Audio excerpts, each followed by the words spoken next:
You know, an episode almost entirely devoted to the relationship between Crusher and Picard never goes anywhere. An episode where it's kind of almost as a side joke, as part of a B plot of the rest of the episode, that's suddenly going to be carrying forward. Although only till all good things, at which point it will rather suddenly be torpedoed and ejected, because it won't come up in Generations or First Contact, and then Riker will get back together with Troy in Insurrection, while Worf will go on to, be with Dax over in Deep Space Nine. I thought I'd share a couple thoughts about this, though. We were talking about how we wanted to marry Riker and Troy. We thought the fans would love that. Michael and Rick didn't care for the idea. Michael wanted to explore the Worf-Troy relationship. The actors were not happy about it. Marina Sirtis, yeah, has always maintained that Riker is her Imzadi. And I'm not going to read the whole thing. It's almost half a page of people talking about how dumb this whole idea is. But I have to add one last bit here. This is also Renee Echeverria. One of the biggest regrets I have is the impression we've given time and time again that none of the characters is capable of having a genuine relationship. It is something the fans are aware of and are disappointed by. I think it would have been the right thing to at least bring one of those relationships all the way home. Just food for thought. I've often wondered why every other show has felt the need to have at least one long-term relationship. I find myself wondering if TNG is part of why. TNG has no long-term relationships. None. The Picard-Crusher thing never actually concludes. No, really. In fact, as of me recording this, Beverly Crusher is not on the cast list for the Picard show, which I know by the time this goes live will have come out, so maybe we'll see if she's actually in it by then. And the Riker-Troy thing, that kind of drifted in and out a little bit, but only really came up in one of the movies. Keiko and O'Brien, kind of counts, but mostly shifted over to Deep Space Nine. That's it. No one else has any relationship that lasts longer than 2 episodes in the entirety of TNG. That's kind of sad. I'm not even into romance, and I think that's sad. But again, I go back to what Echeverria said. A genuine relationship. An actual long-term commitment. Maybe that's why they kept pushing people onto Non-A-Visitor to see what would stick. No pun intended. Anyways, this is a Braga script, and I'm going to go ahead and admit something. I really like this episode. It's on my VHS list, and anybody who knows me is probably going to be really weirded out by that, because this is a Parallel Timelines episode, and I don't like parallel timelines. I don't. But I have to admit, it's kind of an established part of TNG, or Star Trek in general. The way they approach it is actually reasonably logical and does make a degree of sense. We do know that there are at least 4 major concurrent timelines across Star Trek canonicity. There's the Kelvin timeline, right? That started with the Abrams stuff. There's what's usually referred to as the Prime timeline. Actually, that's been canonized, by the way. Giorgio, over in Discovery, actually refers to her as her Prime counterpart. Or her, the counterpart of her Prime. You get my point. So that's actually, in universe, they refer to it as Prime Universe now. So there's the Prime Universe, the Kelvinverse, the Mirror Universe, which shows up all the time. I've talked about that in Deep Space Nine, of course.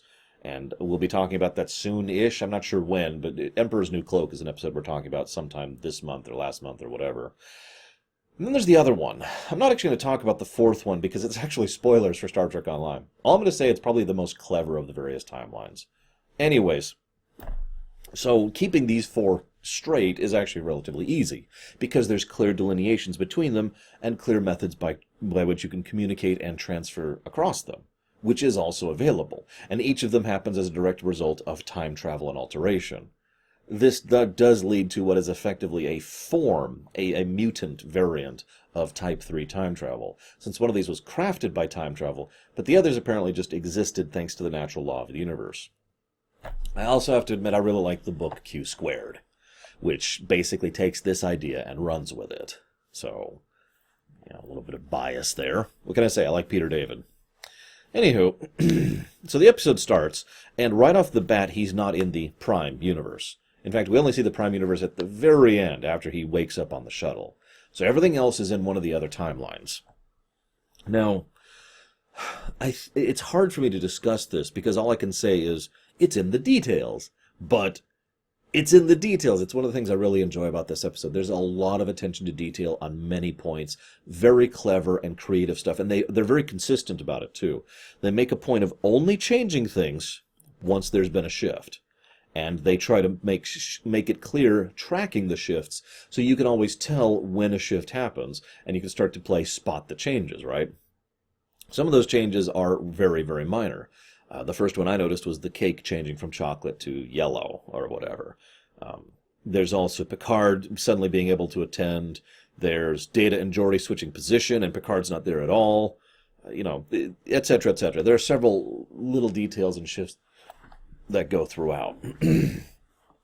So Worf walks into a surprise party, not in the prime timeline, as a quick aside. And I have to admit, I actually hate surprise parties myself. I like a party. Not a surprise party. Don't try to jump one on me, guys. I am already kind of touchy, and my reflexes aren't great, and I'm just going to be like, ah, and probably accidentally hit someone as I'm flailing, because you shocked the hell out of me. Don't do that. Don't ever give me a surprise party. Me and my friends and family, we all have various deals concurrent across us, and one of those is no surprise parties. Another is we never do the thing at restaurants where you tell the restaurant person that it's their birthday, so they come over and sing the song. We never do that to each other. We all hate it. I say we both. So then they sing Jolly Good Fellow. I hate that song, but it's free.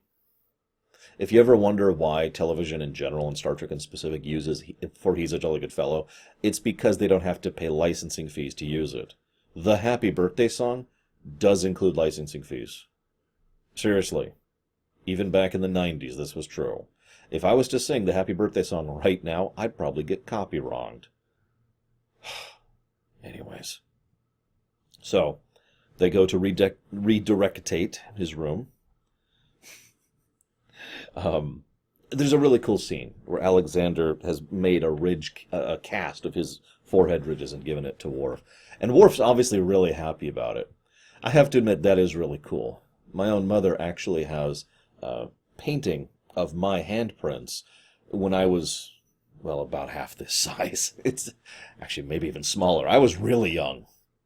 And she loves that. She still has that painting to this day. So I can kind of get the analogy there. It's just a cool little moment. There's also a bit where he asks Troy to become the godmother, basically. He calls it something else, but what he's describing is he wants her to be Alexander's godmother. Funnily enough, I thought she already was, but whatever, let's formalize it, sure.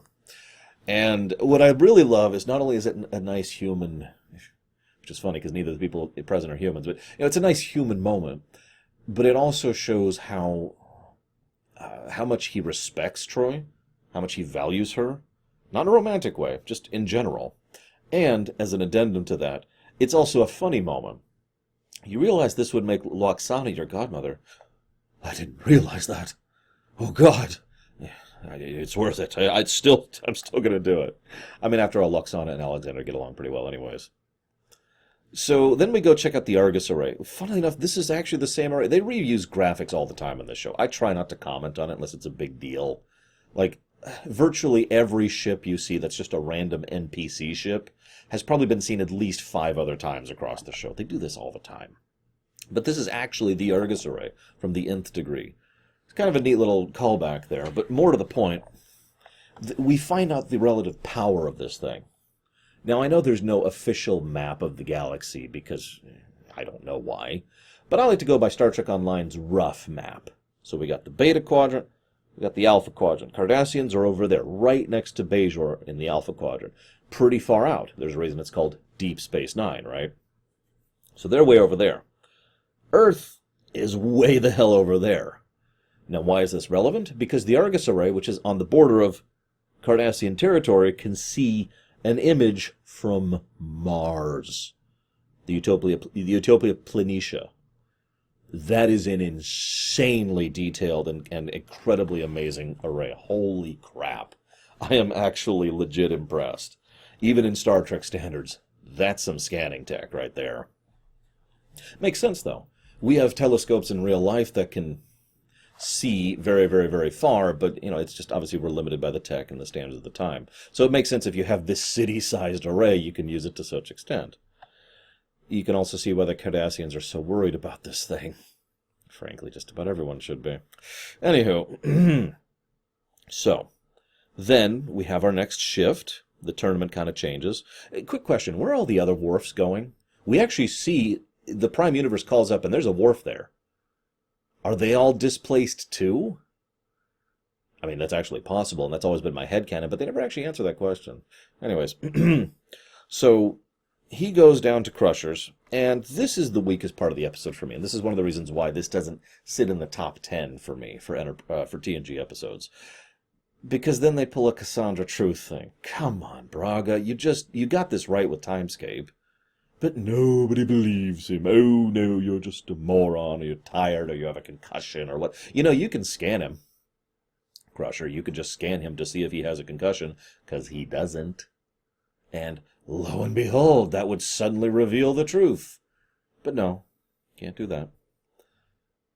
It actually legitimately irritates me when they pull this. You'd think after 7-ish years, 6.5 years at this point, they'd learn to trust him, especially on this ship when he says something ain't right. Especially after such demonstrable events have happened to change things. It takes Deanna, that is to say, wife Deanna, to be the one to believe him. Now, that makes sense whether she's his wife or not, because she could probably go and melt his brain. Detect his emotions. But of course, they don't even mention that. Instead, it's just all about the fact that she's his wife. I'm sorry, I just really hate Cassandra Truth, especially this late in the game with someone that everyone should trust implicitly. So, whatever. The inevitable happens and there's a shift into battle. We all kind of saw that coming, unfortunately. That is kind of inevitable. He keeps having relatively peaceful shifts, but at some point or another he's going to shift to a timeline where events are substantially different, and lo and behold, the very layout of his console is so different, he doesn't know how to use it. And that causes some problems. They lose the array and people die. So, I'm sorry. I cut ahead a little bit to the Troy thing, because that actually doesn't happen for a bit. What happens next is LaForge dies. Actually, that happens next. I'm getting way off topic. All these timelines are so hard to keep track. No, what actually happens is the next scene, which is admittedly very, very cute. He goes back to his quarters. Thankfully, they are his quarters. And Troy's there. And she's acting exactly as she should, because Marina Sirtis is a good actress. And he's just so confused. There's just this weird uncertainty and hesitance. And the best part is he kind of... Actually, I guess I'll do it like this. He kind of like peeks out of the door like, what are you doing on my bed? He doesn't say anything. It's really adorable. And then, of course, she tries to get him to relax. This is when we find out she's his wife. Holy crap. She finally believes him. Then they go to try and figure out what the hell's happening, and they figure, okay, we've got a theory. We actually do have a theory going now, and we think there's something going on with these shifts. Okay, by the way, I love the blue eyes on Data. It's just a very minor touch, but it's again, lots of little details. I love it. Wesley coming back in. Basically, near as I can tell, what they did was they reached out to Wheaton and said, hey, could you do us a favor? We just want you in as like a cameo thing. Originally, it was actually going to be Denise Crosby. They decided not to do that just because they didn't want to have it to feel like yesterday's Enterprise, which is actually kind of a damn shame. I personally would have gone ahead and ponied up for her to be in at least one of the realities, even just if it was a one-off.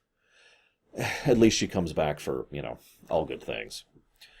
Anyways, they managed to put one of the dudes in Cardassian makeup in the con, and they redid the dressing of the Enterprise bridge several times. Whatever. So, LaForge is dead. Now LaForge is dead. Now, this kind of bothers me a little bit, because no one seems to give a damn. Like, after the initial, Geordi's dead.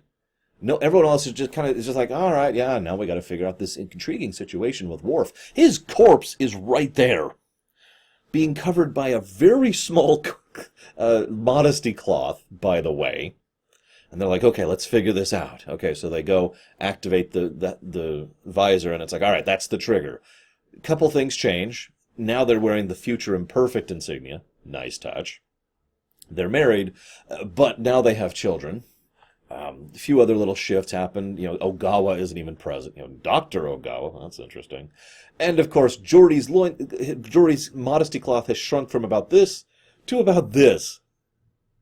I want to know who LeVar Burton pissed off that day, because he just has to lay there like basically naked with about 6 inches by 6 inches square of cloth. So 36 square inch cloth just covering his junk like, yep, I'm dead. I'm not in the rest of this episode. Anyways. So, they find out everything.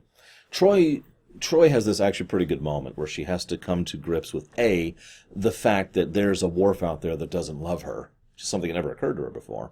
And B, well, they have children, but so does he. And his children are missing for her, and her children are missing for him. And it's actually kind of a nice moment of bonding, as the two are parents who have basically lost their children across dimensions. And there's just this sort of, there's this moment there. It's a good moment. I like it. I shouldn't say dimensions. That's actually inaccurate. This is realities, to be very clear. In Star Trek lingo, dimensions is stuff that all exists within a single reality. An alternate reality is a completely different chunk, kind of like Mirror Universe, Kelvin, etc. And then there's existence, which is all the realities all combined. So let's get the hierarchy correct here. So, the Bajorans. The Bajorans are violent and brutal and evil. I shouldn't say that. Can you blame the Bajorans if they became an aggressive, violent power? Imagine if they actually successfully beat the Cardassians, took over the Cardassians, and then turned into something worse than the Cardassians, because honestly, I could see that happening. Yeah. Then there's probably my favorite line of the whole episode. Sir, we're getting 285,000 hails. And there's lots of comm traffic. I like that, by the way. It's a very subtle background thing, but it indicates that, the Enterprises are talking to each other regardless of this Enterprise, the one we happen to be watching right now. It's a good touch. Also, I'm going to mention something I haven't talked about in a long time. So I'm watching the Blu-rays for this, right? This is actually my first time watching the Blu-ray editions. And I usually don't bring up the Blu-ray graphics because, there's not much to talk about. They touched up the CGI stuff and the ship stuff. They touched up the effects. It looks better. It looks great, actually. This is phenomenal, and I love watching this show in this manner. Maybe if they do this for Deep Space Nine. But what I want to bring up is the scene where all the Enterprises are popping in. Looks amazing on the Blu-ray, in my opinion. It really gets across, and you can really see the tiny little details of all the Enterprises in the distance. It's just a good shot, and I just wanted to comment on that. So they're like, okay, we've got the solution. We can do this. We can figure it out. We just need to find... there it is. There's Prime Enterprise. Hi, Prime Enterprise. I see you have a Worf. Picard! Wow, you're alive. Oh, God, that's weird. It's been 4 years. Anyways, hi.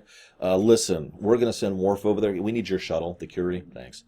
And they send him over, and one of the Enterprise starts firing on the Curie. This is kind of a throwaway, but it sticks with you. Because we see a few seconds of the Borg-infested universe. The Borg-infested reality. And I want you to consider William Riker for a second, okay? I want you to consider how composed he is, how moral he is, how ethical, how intended to help and take care of, how composed. Now I want you to imagine what it would take to turn that man, who is in many ways a legitimately heroic figure, and I want you to picture what would it take to turn him into that raving lunatic who will actively try to murder an innocent man just to stay away from the Borg. Now sit and think about that for a minute. Some people kind of make fun of me when I try to exemplify the threat, the dread that the Borg really personify. That right there, that's the Borg. Yeah. They all die. Yay. It's okay, all the events of the episode are basically undone when it's reverted. And he goes back, and we see a cool shot of Seven Wharfs. It's actually a really cool shot. Good job there. And he gets reverted back to the Prime timeline where Troy talked him out of it. And they start a relationship, because I've already complained about that. I don't have anything else to add to that. The end. Now, I do like this episode. I think I made that very clear. But I have a question for you guys. And I probably should have asked this at the beginning, but what do you think of the Worf-Troy thing? Honest question. Because part of my disdain is that it doesn't make sense to me. Part of it is because it feels like it's going in the wrong direction. Jonathan Frakes made a comment that it makes for good material at conventions, but it doesn't work for character progression, and I actually agree with him. It feels like a change for change's sake, or we ran out of ideas. Now, I know this had been planned off and on since season 5. I get that. I talked about that myself. It's just, this doesn't feel like a logical progression. Worf and Dax worked a lot better, as I think I talked about over on the DS9 stuff. The Worf and Dax thing actually worked better for me than I remembered. Like, it kind of started off bumpy and had some severe issues, but by the end of season 6, there was something real going on there, and there was some good chemistry, and I was with it. Worf and Troy? Not even for a second. I guess that's all I got for this one. Looking forward to your thoughts as always. I'll see you next time.